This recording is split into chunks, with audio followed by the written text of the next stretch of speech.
How do you do, everybody? Oof, man, that looks terrible. Why am I stretched out like that? That is a weird... See if I can fix that. I don't know why it's doing that.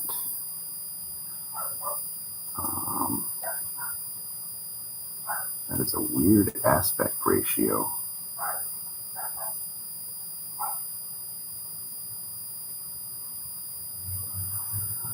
I don't know why it's doing that. That is odd. Oh, I'm going to have to come back.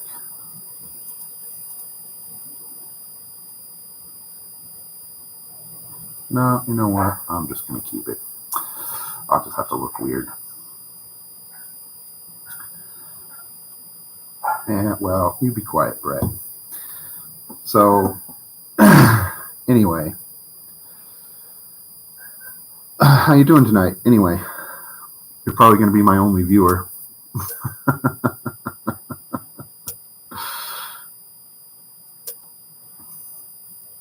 So, anyway. So earlier today, I was browsing X or Twitter, whatever you want to call it, and I was going through my RPG guys. Well, that's good. I'm glad that you're doing pretty good.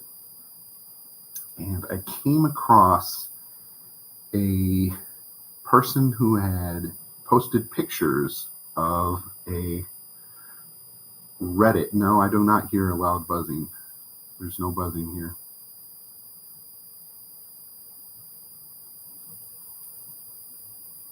No buzzing. Let's see. Is it gone?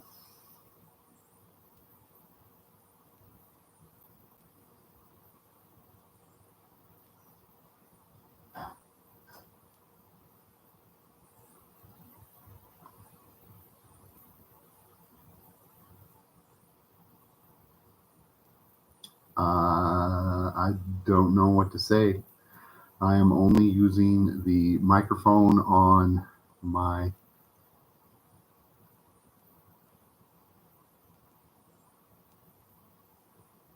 What, it's gone now?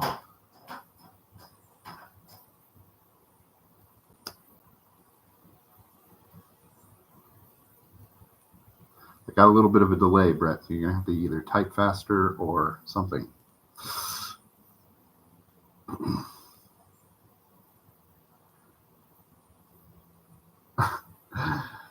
Okay, so it might be the light that's built into the camera that I'm using on this on my laptop out here. So anyway, so somebody posted a picture of an RPG horror story that they got on Reddit, which I do not go to, and I just saw it and I felt that I had to talk about it tonight, and I wanted to go over it. It is called My DM Laid Out the 44 Rules for D&D. And I read through them all, and it is a very interesting list of rules. My DM posted this after a hiatus. Enjoy. So I get the feeling that the person who posted this particular story wanted to post this as a look at how bad my DM is. And to be fair, these rules are pretty ridiculous, and they're like super aggressive. The language that this DM uses is absolutely horrendous. But I also get the impression, playing a little devil's advocate as a DM myself, that just that first sentence alone suggests to me that the DM is frustrated, and he posted it in response to how the players are acting in his game. Now, that doesn't really excuse the way he's talking to his players or some of these rules that he's posting. But just keep that in mind. So again, my DM just posted this after a hiatus. Enjoy. So this is the DM talking now. I'll just put this shit out now. That's going to change before anyone goes through with anything. Rule number 1. I'm timing turns. I don't give a fuck if it's unfair in your opinion because your spells are hard or you don't know what square to move to. You get 1 minute to know all the actions you want to take or I skip your turn. Well, again, it didn't need to be so aggressive. But on the other hand, I can kind of understand where this DM is coming from. I myself have considered timing player turns because sometimes players do take a little too long on their turns to try and figure out what's going on, or they're busy looking something up that they probably should be not be looking up, how to level up their character when their character isn't anywhere near leveling up, or they're playing on their phone, or they're having a side conversation that's really not D&D related, or whatever it is that they're doing. Now I get that we're all around the table to hang out and have a good time, and sometimes that's acceptable. But when your turn comes around, you really should be able to jump back in the game and do what you need to do. You shouldn't take an absurd amount of time. Now, a lot of that is also pretty system dependent. There are some games out there that kind of take a long time to kind of get through. I run 4th edition right now, and 4th edition can be a little robust to get through. And for Dungeons and Dragons, there's a lot of information to unpack, so that can hamper the game. So again, this DM did not need to be that aggressive about it. He should have just approached his players and said, "Hey, look, you guys are taking way too long on your turn. Can we cut down the chitter chatter? Can we stop looking at our phones? Can we roll our attack and damage at the same time?" You'd actually be pretty amazed at how much time that actually saves. So, and whatever else he needs to correct in order to get the turns moving quicker. So I've lingered on rule number 1 long enough. Let's move on. Rule number 2, because we have 42 more of these things to go through. If you want harder fights, bring a second character sheet and expect to twiddle your thumbs when you die. I'm not going to baby anyone. Again, didn't need to be so aggressive. That's probably going to be, let's just say that that's the standard statement before every single one of these. Now, I'm all for difficult D&D.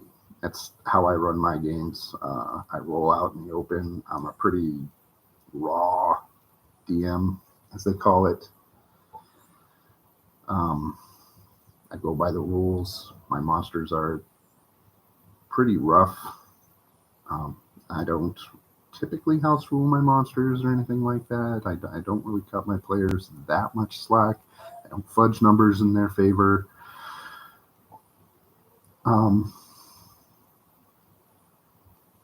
But again,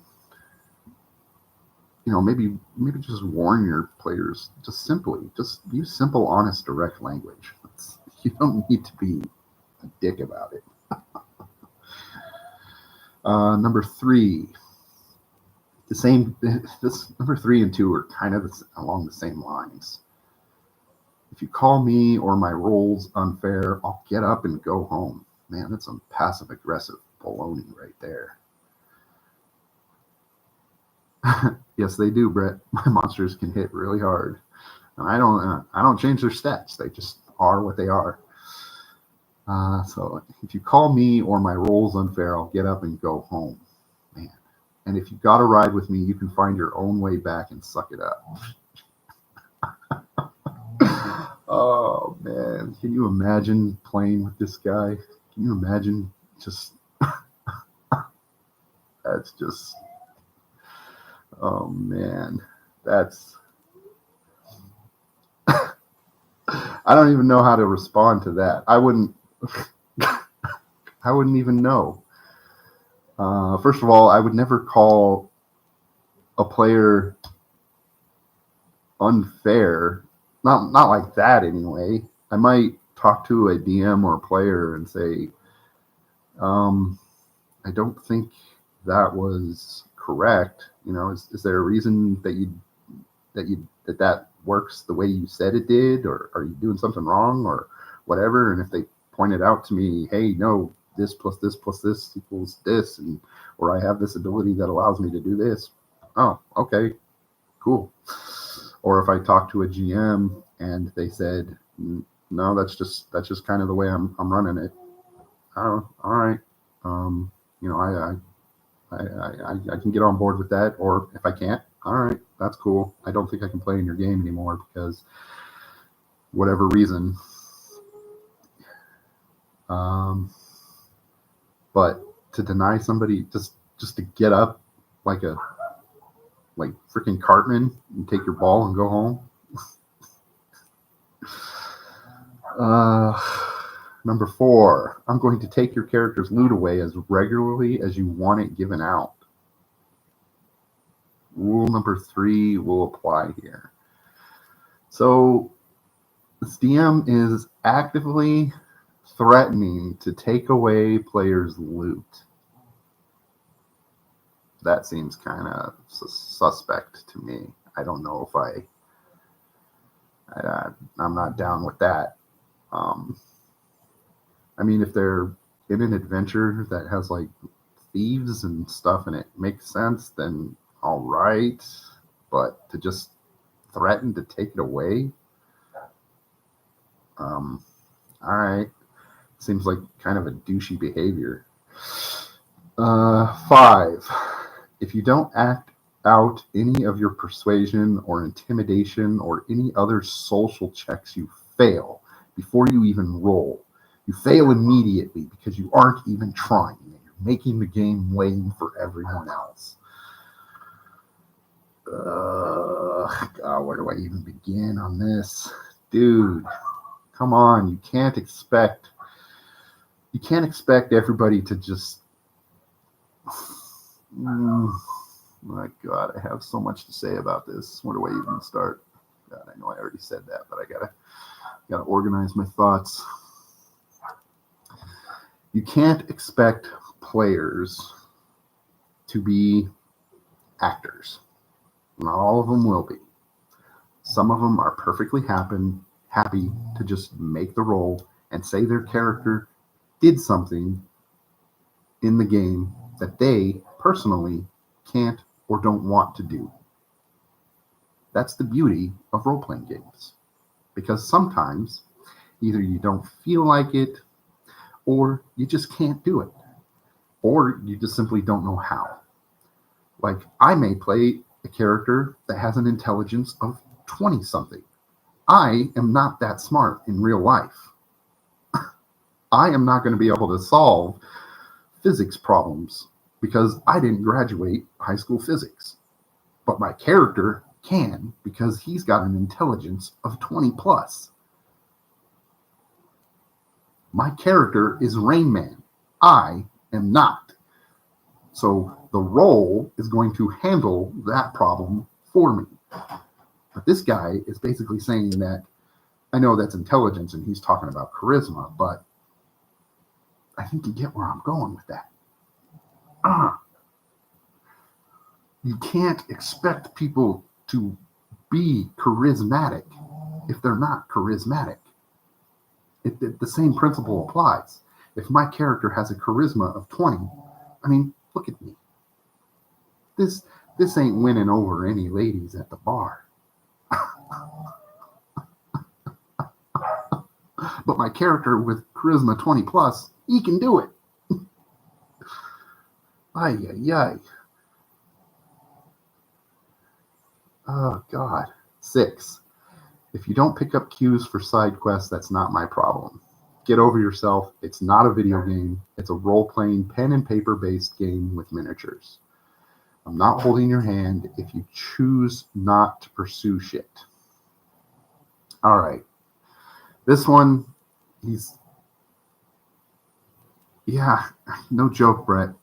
The butthurt is strong with this guy. Whatever these players did to infuriate this DM, it must have been powerful, because this guy he's fucking pissed.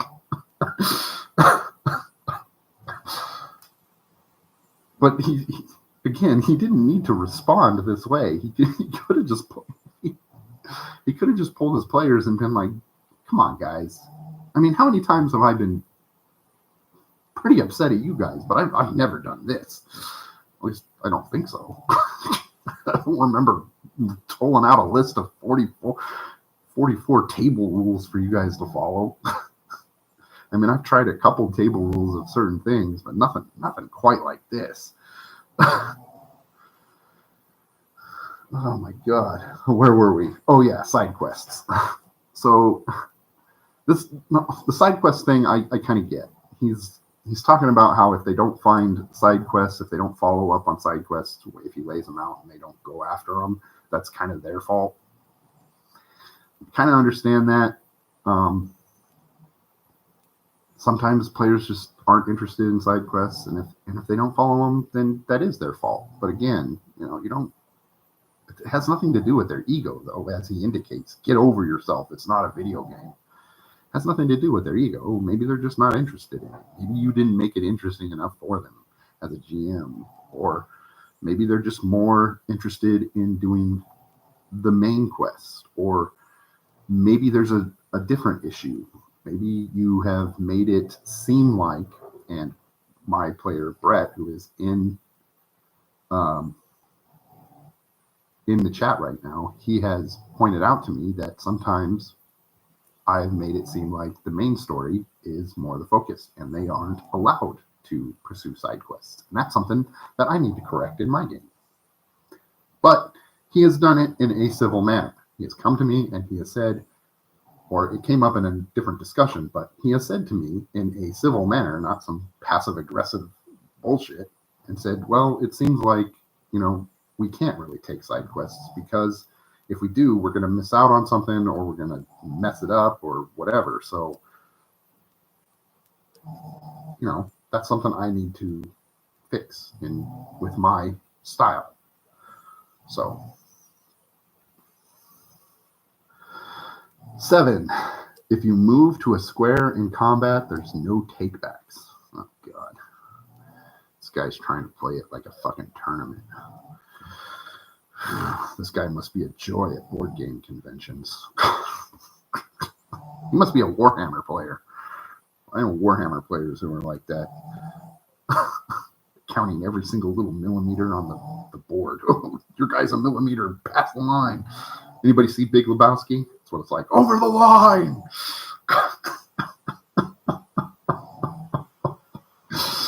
Oh, good grief. Dude, if your player makes a mistake, let him take it back. It's not that big a deal. It's just a game. Your players will have a lot more fun if you treat it like a game and not like life and death is on the line. 8, you tell every single person what you're doing before you do it. You don't fucking roll dice and then say you're casting Fireball. You tell us all. Okay, so this one I kind of side with the DM on. You can't roll dice and then say you're doing the action afterwards. I don't. That's kind of a pet peeve of mine, because players will conveniently roll their dice beforehand and say, "Oh, I got X, and I did 80 billion damage." Oh, imagine that. When their turn comes around, sorry, you have to declare what you're doing first, and then, as the dungeon master, I kind of give you the pass to do whatever it is, because depending on the situation, it may call for different rolls. It's not really a control thing. It's more of an order of operations kind of thing. Plus, like I said, the situation may dictate different outcomes. If a player tries to do something that requires a skill check, as a GM, I may call for a different skill than what the player might have expected. So if it's something combat related, that's typically not the case. So that's not quite as big of a faux pas, but it's still table etiquette.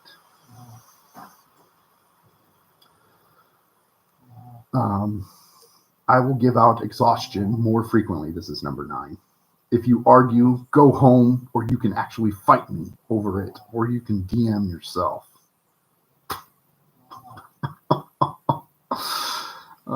Dude, if you just want to use the exhaustion mechanic more often, just say so.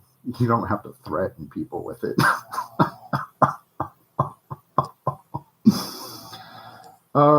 Number 10, every snide comment you make to an NPC will be remembered and paid back in triplicate. Oof.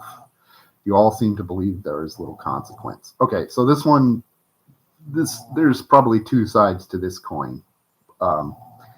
His players are probably being kind of douches to all his NPCs, and they're getting away with a lot of crap that they probably shouldn't be. So he probably wants to make his NPCs douches back. So he's probably got a foundation of a basis for being right in this one. So I can give him this one. Because as a GM, I can kind of understand this one. Sometimes players, they will absolutely just be oafish and dumb and backtalk NPCs and think that they can just be whatever they want to, because the NPCs are just NPCs. Who cares, right? And that can't be the case. Sometimes NPCs are not just NPCs, and there must be consequences to actions. There must be. See, number 11, you will not be given a mega dungeon every session. A temple is not the size of a small city, neither is a cave. This shit will happen when it's natural and organic. Go play some roguelike if you want that. Dude, if you're giving away mega dungeons every session, I don't know what you are doing. Okay, you must be trying to kill your players if you're giving a mega dungeon every fucking session. That's insanity. Even first edition AD&D players don't do that. They'll have a few sessions where you're in town stocking up so that you can go to the mega dungeon and survive and not be obliterated by the 50,000 trolls and orcs and goblins and whatever else is down there.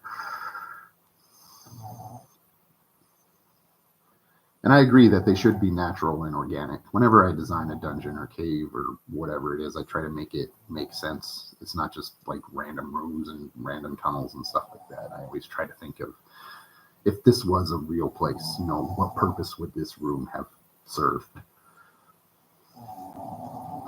12, the travel portion is done.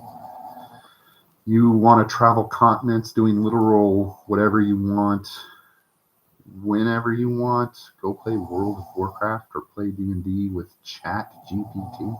Is this guy saying that he doesn't want to do overland travel? Well, how the hell are your players ever going to get anywhere? Are you just going to let them teleport everywhere? Are they just going to bamf everywhere? Are they going to give them nightcrawler powers? They're just going to go wherever they want? Come on, dude. I mean, come on, give me a break. Overland travel is where you get the talkie bits in.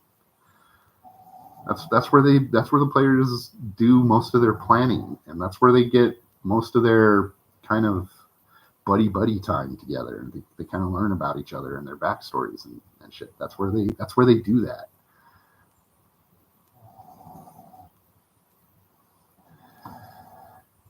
If you throw a good NPC with them, like a traveling companion, an ally, then that's where they can learn about the lore of your world, and that's where you can drop those stupid ass side quests that you're bitching about them not taking.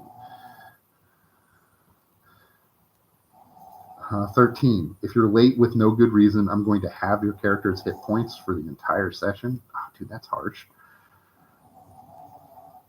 How late are we talking?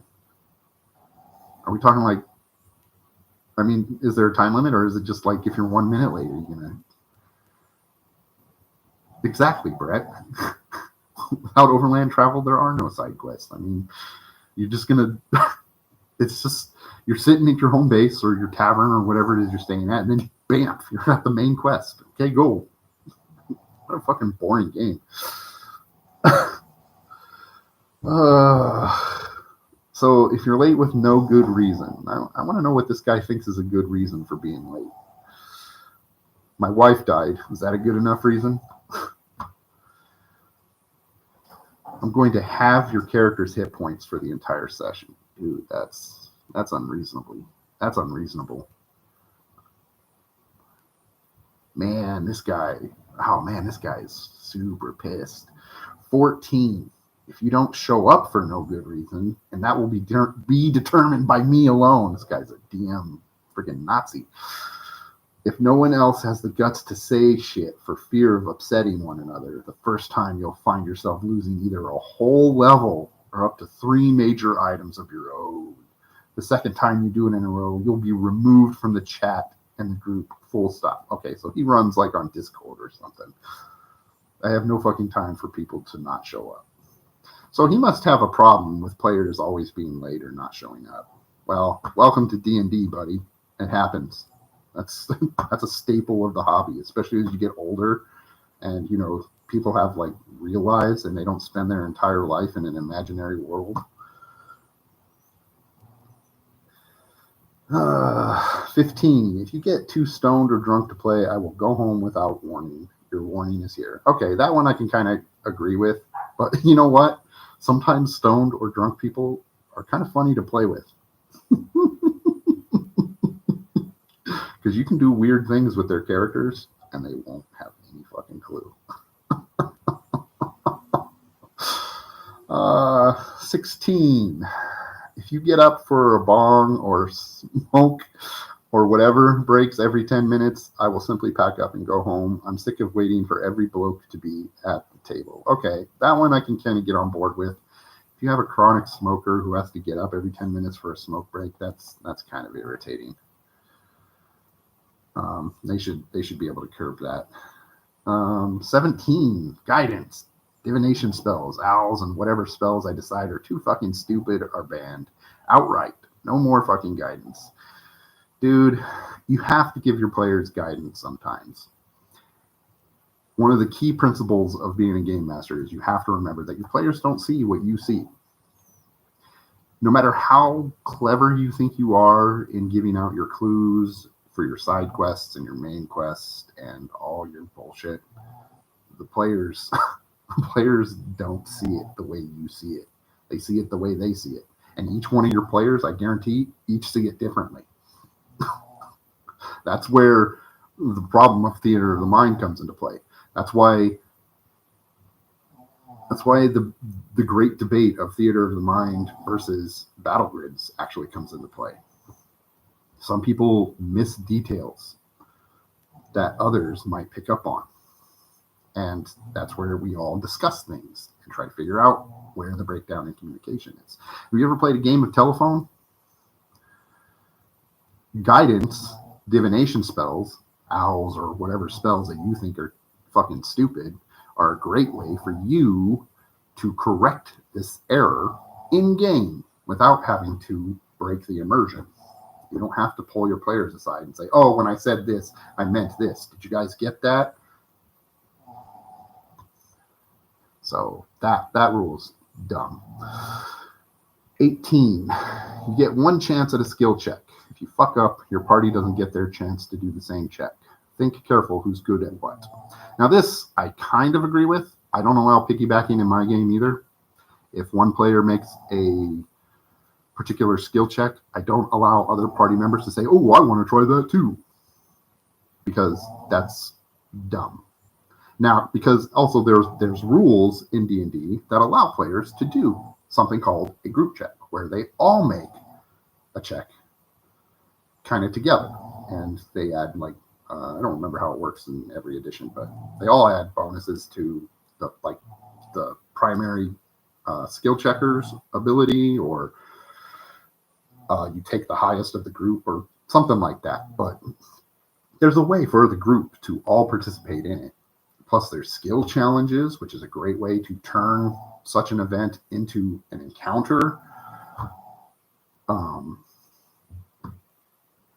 But sometimes those situations don't make sense to use those kind of things. Sometimes a skill check or a particular situation only calls for one person to do something.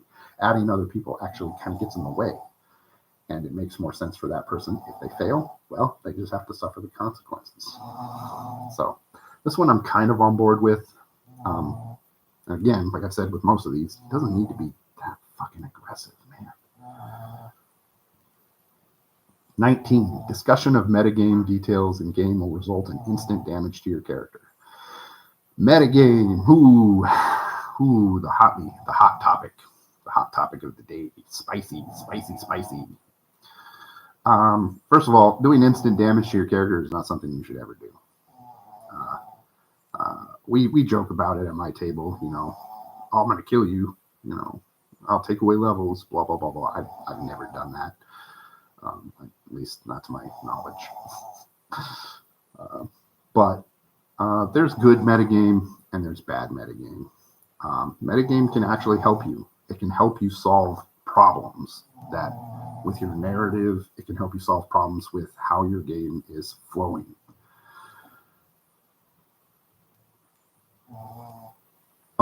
It'll help you introduce characters.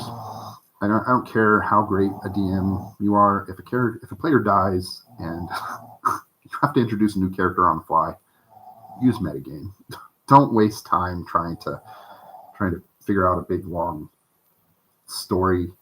Have a character and just say, oh, you find him in the cave. This is who he is, and then have the character or the player tell the other players, this is what I am, this is what I do, blah blah blah blah blah. Okay, now we can get back into the game and keep going. I know a lot of people will disagree with me, but there is good metagame out there, and it can help your game just roll so much quicker. It's just a fact. 20. Rules lawyering fellow players is encouraged. Actually, me will just result in me telling you to fuck off. Okay, so you like it when you like other players correcting other players on the rules, but you can't accept it when they do it to you. That's a double standard. No, dude, what's good for the goose is good for the gander. You can't have it both ways.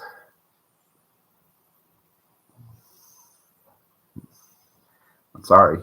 That's just not how it works. Now, you can, if they do try to check you, you can just say, thank you for telling me that, but I'm going to run it this way. I'm running it this way for a reason. I don't have to tell you what that reason is for now. I'm keeping it a secret because I have my reasons. Or you can just be an adult about it and say, well, thank you for telling me that. I didn't realize I was doing that wrong. Thank you.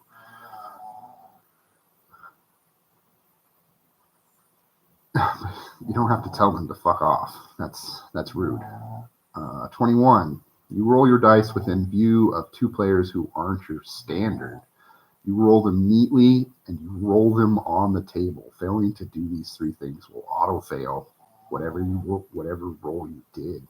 Arguing that you actually rolled validly when you clearly didn't is an automatic critical fail. Ooh, he must have cheaters at his table. Cheaters. Now, the question is, does he fudge dice rolls?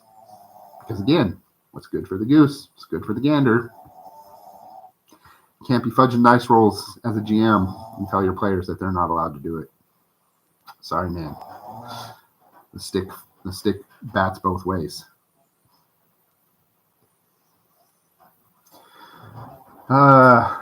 22.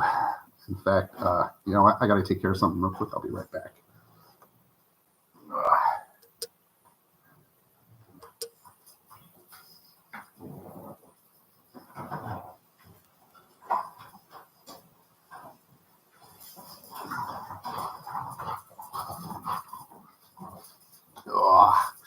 Okay, where were we? 22.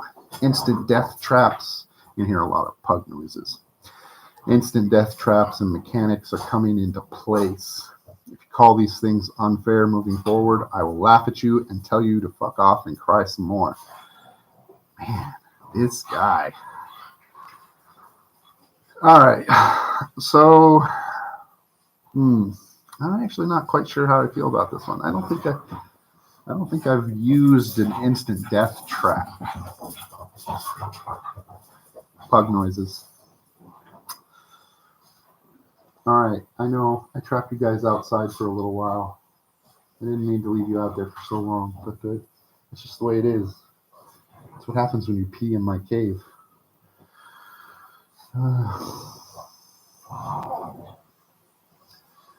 So, instant death traps and instant death mechanics.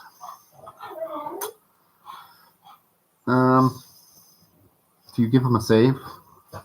At very least? Some kind of save? Some kind of backup? Some kind of redundancy plan? Because those all exist. Those have existed since the very beginning. Even first edition, it was save versus death or die. It wasn't just you die. Even power word kill was save versus death magic. So, 23. I will not give you random magical items, and vendors will not stock them. They are meant to be rare and hard to acquire. This one I kind of agree with. It's kind of how I run. Yeah, they probably do, but I'm not pulling them up because they're too noisy. In fact, Luna will probably fall asleep and you'll probably start hearing her snore. She can be really loud. So, magic items and vendors will not stock them. They're meant to be rare and hard to acquire. I mean, I mostly agree with this. Sometimes, if you go into a bigger city, you might find some things, but for the most part, magical items are supposed to be rare and hard to acquire, and they're supposed to be special when you find them. They are. They really are. You're not supposed to be able to find a McMagic on every corner and just be able to get whatever you want.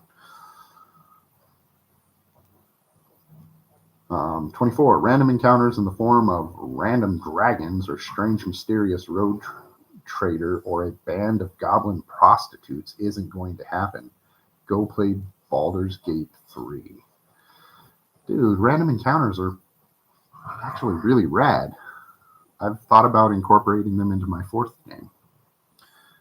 Not goblin prostitutes, but you know, when you're doing overland travel, you know, throw a random encounter. Just have a random battle. They come across a little band of bandit orcs or something and have a little fun battle for no reason than to just have a throwaway battle. There's nothing wrong with that. 25. I don't give two fucks what Reddit said about X or Y ruling. Well, you kind of should, because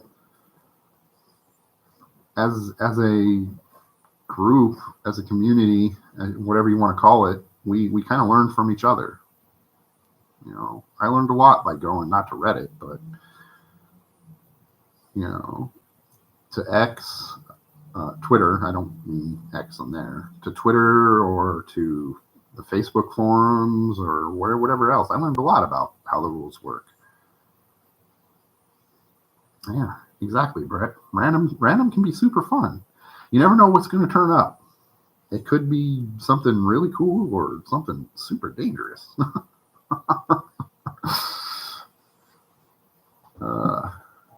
I actually give less of a fuck about what your mate's D&D group did.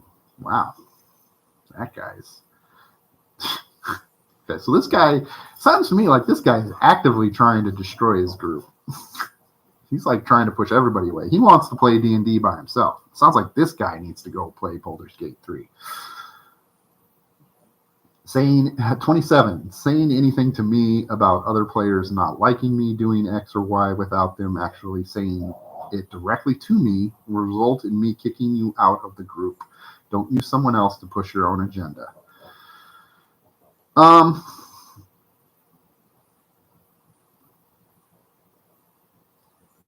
You know, I would actually be kind of scared to confront this guy because it sounds like this guy might stab you if you try to confront him.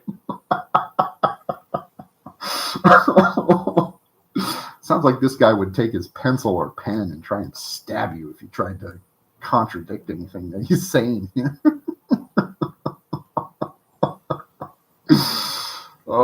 It sounds like this guy's got some really deep-seated issues going on.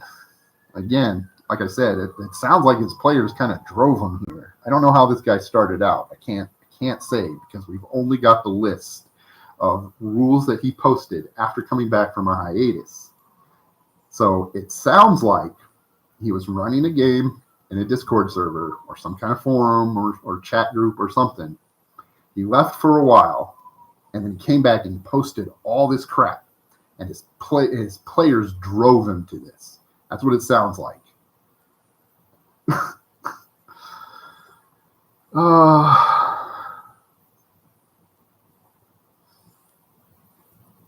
But he's still being like ultra aggro. You're not to sit down and have a 2-hour discussion about what Samson from Bandura Secondary did 3 weeks ago. I don't know what that is.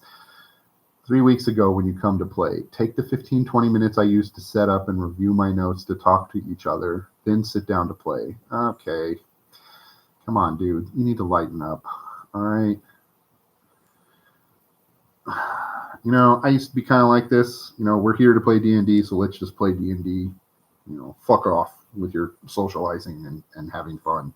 D&D. You play D&D. But, come on, man. Lighten up. 29. Saying shit like, guys, come on. We're not here to have fun. We're here to play D&D. This is serious business is rude and dismissive of how much work I put into this. I will simply go home if I hear this shit. All right, so he just left because I just said that to him.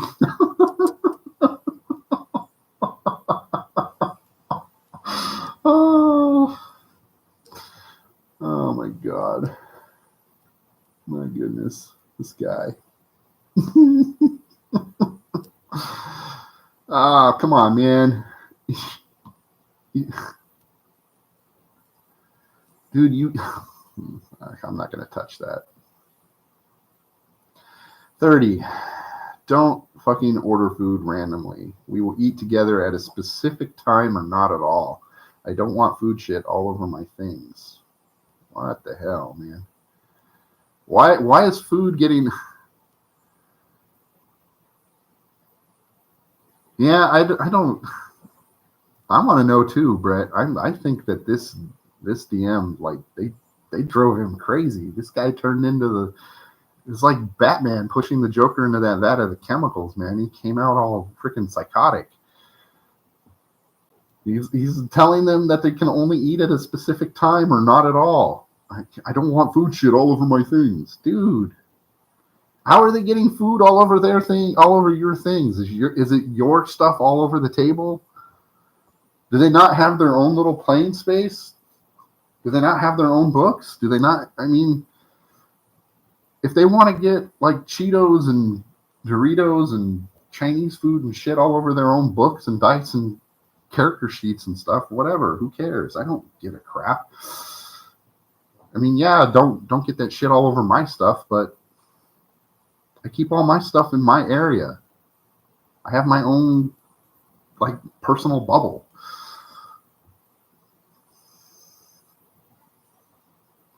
No food or drinks near, this is 31, any of my D&D gear. If you wreck something, you can pay for it. Okay, that's reasonable.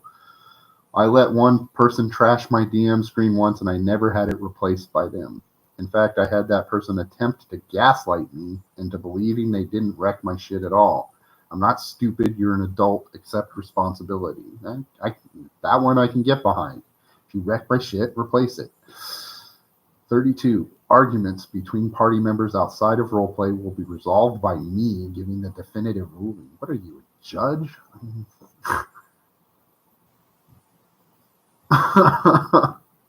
Broke him like Jar Jar. No joke, man. If you don't like it, fuck off back home. Dude, relax. Arguments between party members outside of... So you're saying that if two players that are arguing about something that doesn't relate to D&D, you're going to be the arbiter? So if I'm at your game and I start arguing with somebody about something that has nothing to do with your game, you're going to step in and figure it out for us? Dude, you're...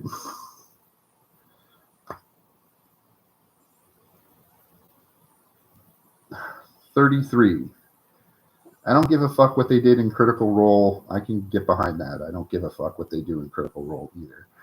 Or what one guy on Reddit said, or if you think that it's all make-believe so you can do what you want. The world I run works on internal rulings and lore I created specifically for it. Okay, I mean, that's fair. But how are they going to know? You don't... You zap them everywhere and you don't give them time to talk about your lore or nothing because there's no overland movement or nothing. No random encounters to encounter stuff that's in your lore. You don't give them side quests to explore your lore. How are they exploring your world? How are they going to know? They're not going to know about your world or how it works because you're not giving them a chance to. So shut up. 34. Every single person in this chat is having debuffs applied to their characters that should have occurred a long time ago. This will be specific to characters. Okay, so this guy let him either A, cheat and become super powerful, and now he has to correct that, or B, they made their characters too powerful and he doesn't like it. They're probably playing 5th edition. 35. If you don't bring your sheet, you don't play. No, that's stupid. If they didn't bring their sheet, then they'll have to either try to remember what they did or play a backup character. Some pre-gen bullshit. 36. If you don't bring dice, borrow some. Yeah, I mean, that's probably what would happen anyway. If you don't have a spare set of dice laying around, then you're a crappy DM. And you're not willing to let them borrow some, whatever. 37, when we play D&D, I am not your friend. That doesn't mean you treat me like an enemy during the game. It means I'm no longer being nice. There's a lot to unpack in that sentence.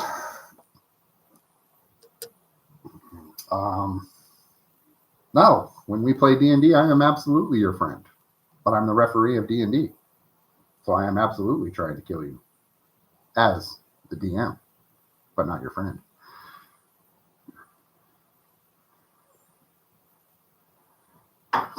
I don't know, because he's talking a lot about, I don't know if he's an admin on a server or anything, because he's talking like they play in person too, because he's talking about food on his D&D crap and everything like that. So he probably kind of does it the way we do it, Brett. He's probably got a chat where they all kind of talk about what's going to happen next game session or where they're going to meet and what time they're going to meet up or whatever, and then they actually meet in person and play in person. Yeah, so that's kind of the impression I get. So he's no longer being nice. Dude, you can be the referee of D&D and still be nice and still be a DM, a GM. You can still be nice and still be their adversary, play the villain as the villain, play the monsters as the monsters, and still be nice. I do it every week. Well, not every week, because some weeks we take off. Because guess what? Some weeks we don't play because real life gets in the way. 38. If you treat me poorly in any way, shape, or form,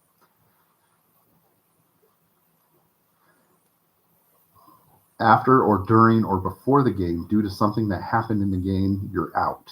If you cannot separate a game from reality, I think you're a fucking moron, and I have little time to deal with that energy.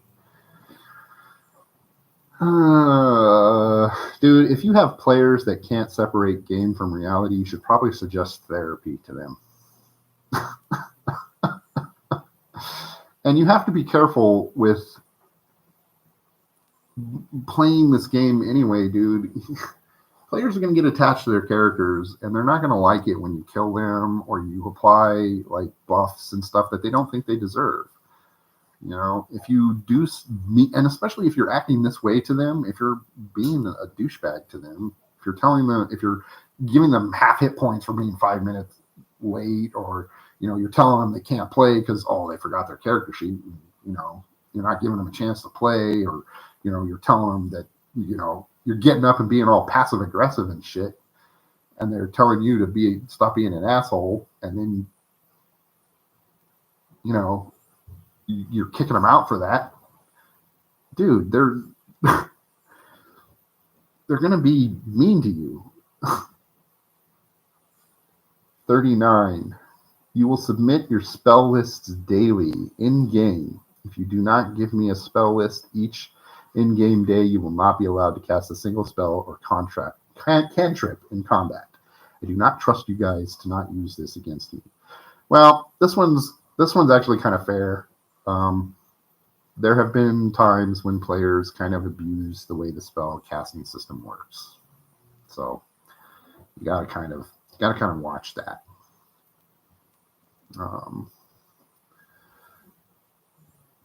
40. If you do not mark off spell slots, or you say something like, I remember what I'm at, as a way to justify it, I will simply fail your spell. Okay, maybe fair. Deal half your health and damage. That's not fair to you. And say you have no spells to cast for the day. That's a little unfair. Telling them that they failed their spell when they're trying to cheat, that's fair. Doing all that other stuff, that's not fair. If you break literally anything, you can buy the replacement that day or not attend until you do. Okay, dude, if this, I don't know, if this is a friend group, maybe be a little more lax with them. Maybe, you know, if a guy says, oh, dude, I broke your book, I'll you know, I don't get paid till, you know, next week on Friday, I'll buy you a replacement then. Yeah, no joke. Spell list and trust. These guys are, I don't know what's going on at this table, but this is a fucked up table. I don't know. I would watch just to see these sparks fly. But these guys, geez, dude. 43. Oh wait, no, I skipped 42. If you complain about the choice of music, I fully accept you to bring the whole playlist the next session or to shut the fuck up. That seems it does. It sounds like he just wants to counter the player. It does. It sounds like he's just, oh man, he's on like a power trip or something. Either that or he just finally got tired of taking their shit. Either he has a whole table of people who just complain all the time, and he just finally said, fine, this is just the way it's going to be, and I'm just going to fuck you in the ass. 43. Cannot stress enough how little I care about how you feel about my rulings from now on. Yeah, see, that statement right there kind of sets the tone. I think his players were just being shits, and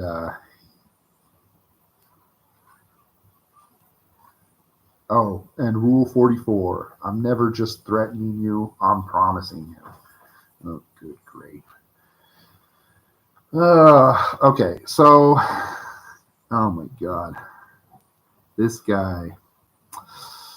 So it sounds to me like I've said throughout this entire thing, that this guy just finally got pushed to his breaking point and finally just snapped. And he made this 44, list 44 to, sounds like a dog is trying to get a water bottle. I might have to go check on that in a second, because it sounds like she's just going to keep going and trying to get that. I'll be right back.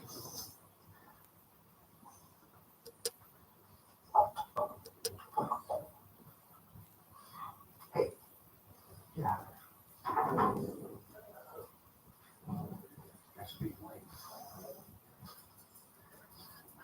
Let you guys know that I'm trying to do something.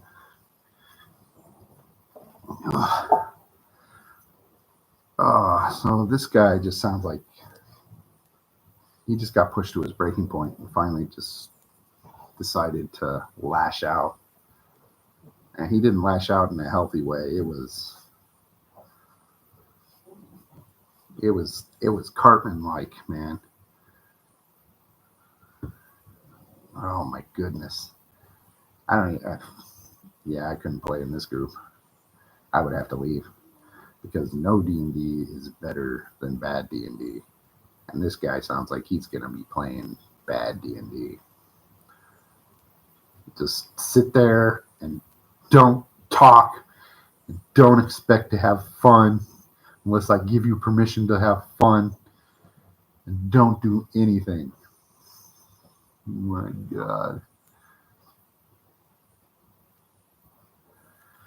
Oh God.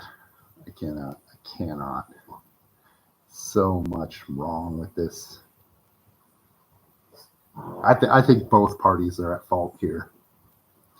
The players were probably dicking around way too much, and then the DM just finally lost it.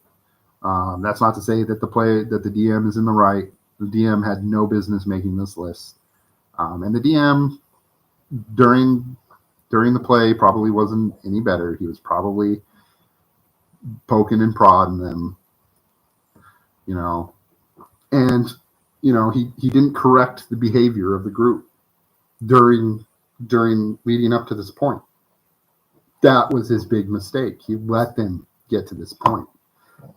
He never stopped the group and said, hey, can you guys stop doing this behavior, whatever it was. I don't like this. I don't like that you guys are just winging your spell lists. I don't like that you guys are bringing all this food randomly to the table. I don't like that you guys spend too much time chit-chatting. I'd like to take the game a little more seriously. Can we do that? I don't like that you guys aren't paying attention to what I'm trying to tell you when I'm trying to drop hints or things. Am I not making my hints clear enough? He never had that adult conversation to try and correct the behavior. He just let it fester inside of him until it got to that point where he was just like, all right, F you guys. There's this list 44. If you guys don't abide by these rules, get the hell out of my game.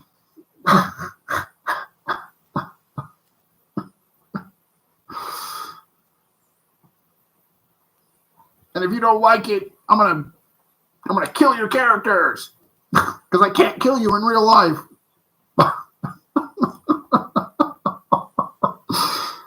Oh my God.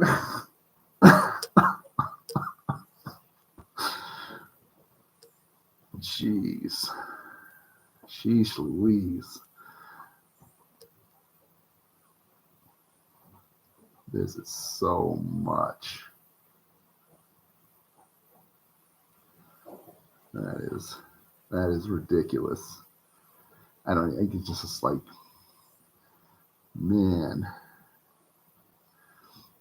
Like, there's a couple going through them. Like I said, there's a couple of them in there that I kind of agree with. There's some in there that are pretty reasonable, but there's a couple in there that are just like, oh my goodness, you need to relax, dude.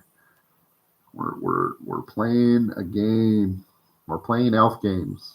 We're make-believing. We're elves and dwarves battling dragons and trolls and crap. You need to chill out.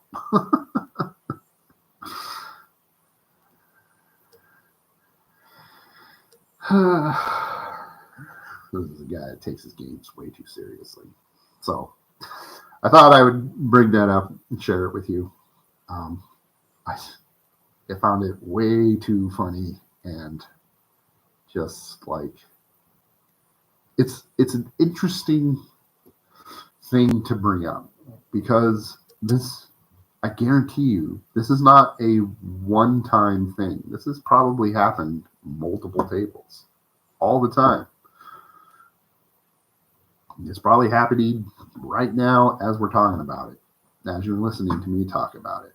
It's probably happening somewhere else. Some DM, some GM is trying to lay down the smack.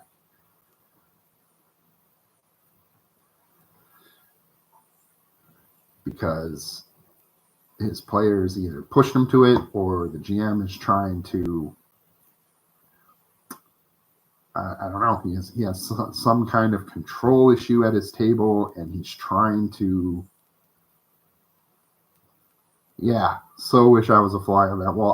I would sit at this guy's table and just, I would make the stupidest character, like I would play a porter, like from Monty Python.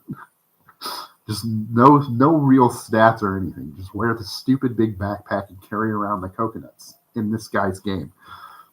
He probably wouldn't allow it. He'd probably hate that character and probably try to kill him. But I would just sit there and just watch these players interact with each other.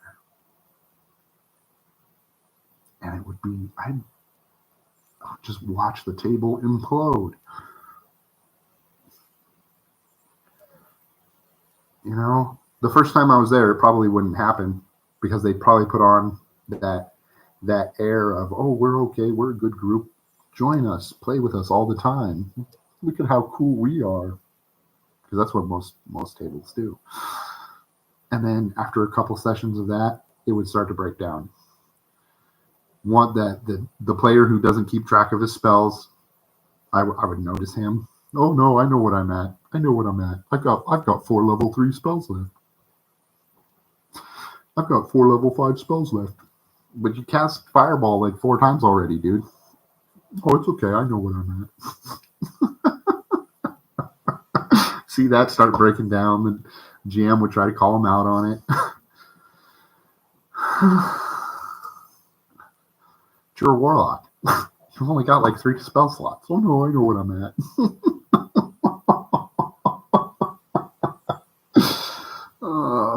I took defeat. Allows me to have like 6 extra slots. I know. It's okay.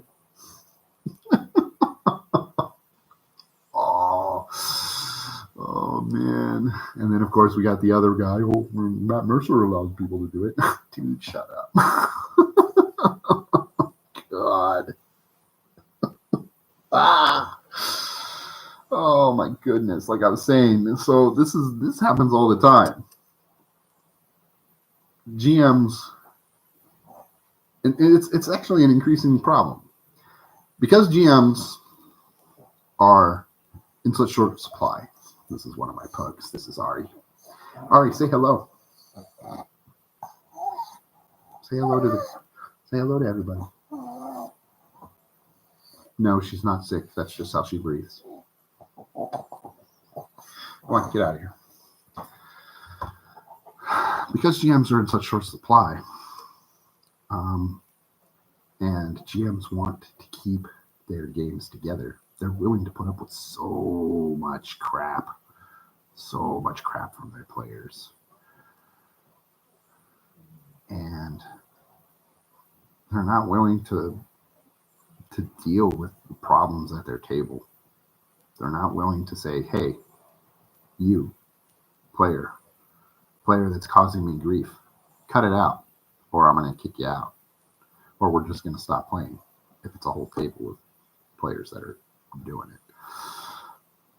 So they let it just kind of fester inside of them.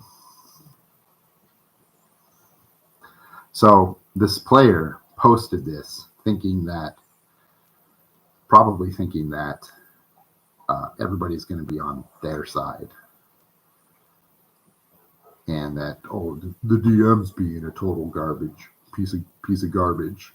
The players in the right. And any DM worth their salt is going to be like, dollars to donuts. It's both sides. The players probably drove the DM to it. The players are probably cheating and being assholes. And the DM finally snapped.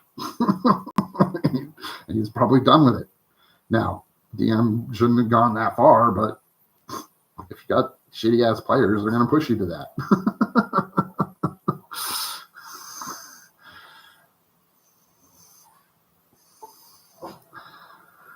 So,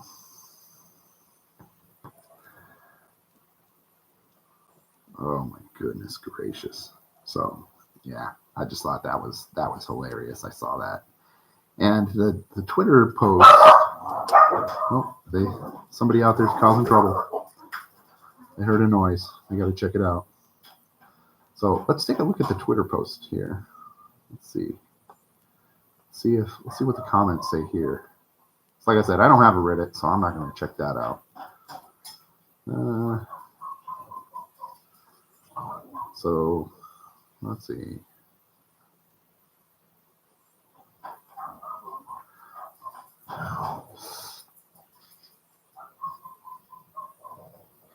Yeah, they seem, some of these, this guy who's going through the list right here on Twitter, it's a really long thing. Kind of like here. I mean, I've been going over this for like an hour, so that's a long time.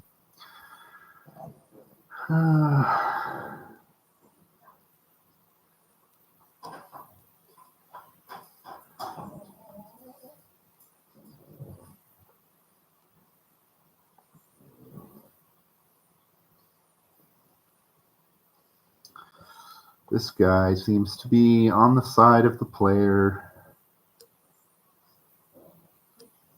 That guy seems to be on the side of the player.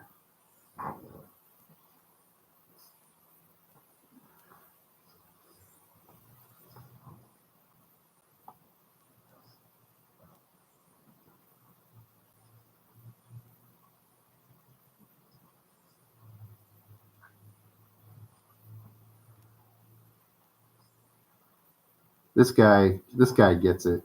This is very clearly a DM that's absolutely fed up with his group wasting all their time fucking around and arguing with him. Honestly, it looks like they brought it on themselves by acting like spoiled brats for God knows how long. This guy's on the same page. To be honest, this whole list read to me as a fact that there were bad players at the table, and this was the final ultimatum of, if you want me to DM still, you need to not keep doing what you're doing, because each of these points seems highly specific, almost as if it's referencing previous arguments.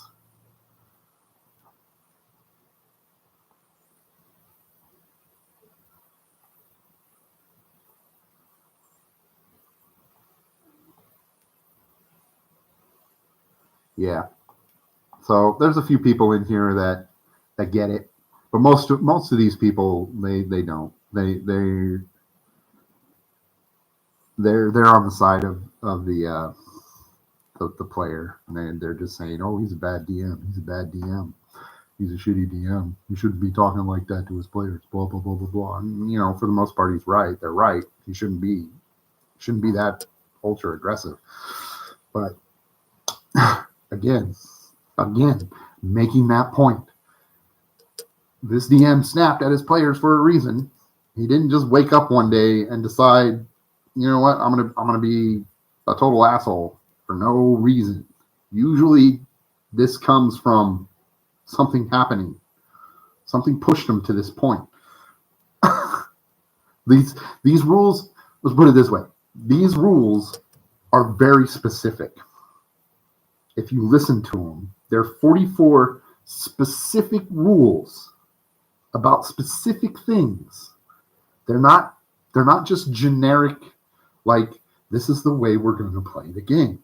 They're not session 0 rules. These are specific things. He's addressing specific points, things he's probably noticed at his table. He's probably talking to very specific players at his table.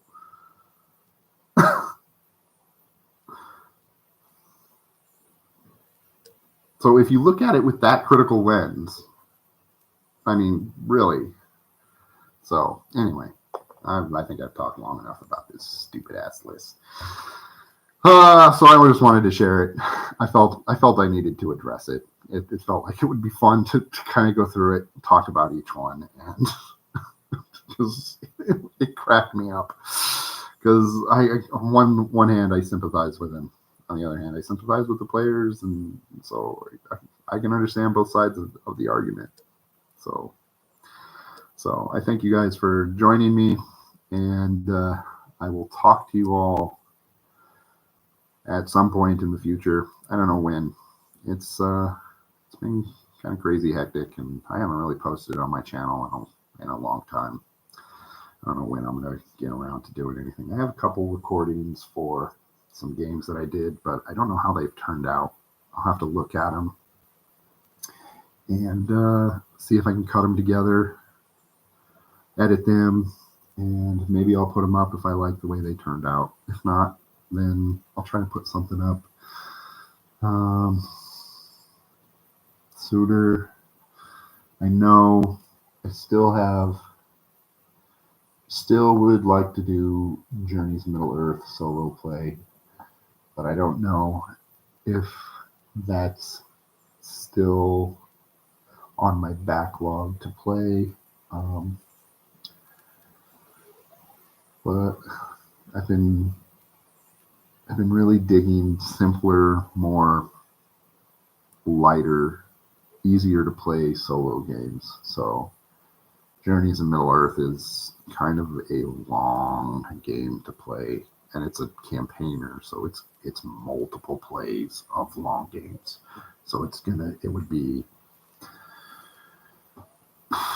anywhere from 9 to 13 1 to 2 hour sessions. That's a long commitment, especially when doing. Yeah, I'll talk to you sooner, Brett. Have a good night. So that would be a long commitment and a lot of work.